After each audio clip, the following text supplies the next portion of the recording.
Kali ini, kita akan menggali lebih dalam para ahli perancang ibu kota Nusantara, sejumlah ahli ternama yang bekerja tanpa lelah untuk menciptakan kota masa depan yang menggabungkan teknologi modern, keberlanjutan lingkungan, dan warisan budaya kita.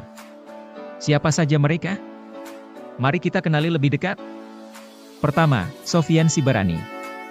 Kita mulai dengan sosok yang memimpin perencanaan tata kota ibu kota Nusantara, Sofyan Sibarani. Beliau adalah pendiri dan CEO dari Urban, sebuah firma konsultan urban design yang sudah diakui di tingkat nasional maupun internasional. Sofyan membawa pengalaman bertahun-tahun dalam merancang kota-kota besar, dengan fokus pada konsep kota berkelanjutan yang menekankan pada keseimbangan antara pembangunan dan lingkungan. Dalam proyek IKN, Sofyan merancang kota ini dengan pendekatan yang sangat modern.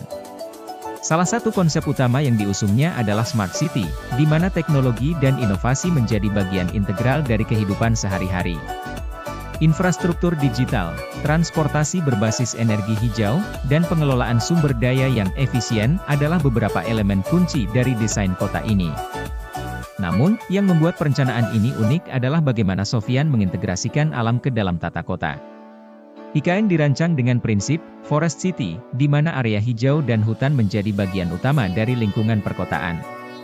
Konsep ini tidak hanya bertujuan untuk menjaga kelestarian alam, tetapi juga untuk menciptakan lingkungan yang sehat dan nyaman bagi para penghuninya.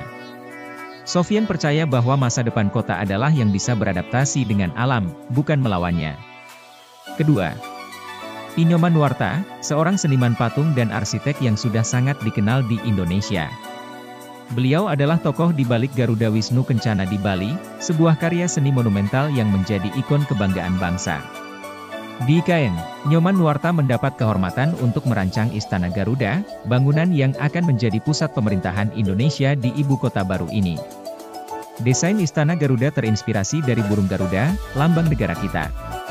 Dengan sayapnya yang terbentang, bangunan ini tidak hanya melambangkan kekuatan dan kemegahan bangsa Indonesia, tetapi juga nilai-nilai kebangsaan yang kokoh. Nyoman Nuarta merancang bangunan ini dengan perhatian khusus pada detail dan simbolisme, memastikan bahwa setiap elemen dari desain ini memiliki makna mendalam. Lebih dari sekadar sebuah bangunan, Istana Garuda akan menjadi landmark baru yang mencerminkan identitas dan kebanggaan nasional. Nuarta memastikan bahwa desain ini tetap relevan dengan konteks modern, sekaligus mempertahankan elemen-elemen tradisional yang menjadi ciri khas Indonesia. Dengan menggunakan bahan-bahan lokal dan teknik konstruksi yang inovatif, Istana Garuda akan menjadi contoh sempurna dari bagaimana tradisi dan teknologi bisa bersinergi. Ketiga, Pak Yeye, perencanaan lanskap IKN tidak kalah pentingnya dalam proyek ini. Disinilah peran Pak Yeye menjadi sangat krusial. Sebagai ahli landscape, Pak Yeye bertugas merancang tata ruang hijau yang mengelilingi dan mengisi kota baru ini. Taman-taman, ruang terbuka hijau, jalur pedestrian, dan area rekreasi semuanya dirancang dengan mempertimbangkan aspek lingkungan, kenyamanan, dan estetika. Salah satu tantangan terbesar yang dihadapi Pak Yeye adalah bagaimana mengintegrasikan area hijau dengan infrastruktur perkotaan tanpa mengorbankan ruang untuk pembangunan.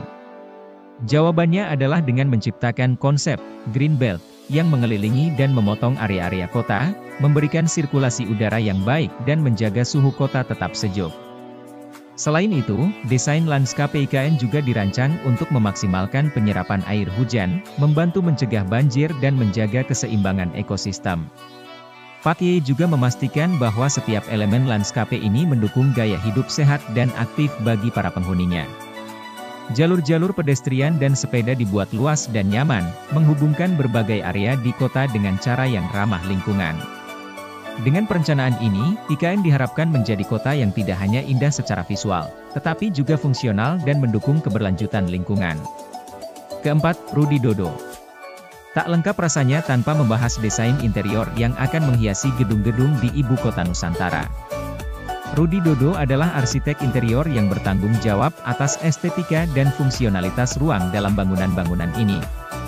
Dengan pengalamannya dalam merancang interior untuk berbagai proyek besar, Rudi Dodo menghadirkan desain yang modern, namun tetap mencerminkan nilai-nilai budaya Indonesia. Desain interior di IKN dirancang untuk memaksimalkan kenyamanan dan produktivitas. Setiap ruang kerja, aula pertemuan, dan area publik didesain dengan ergonomi yang tinggi, pencahayaan alami yang optimal, dan penggunaan material ramah lingkungan.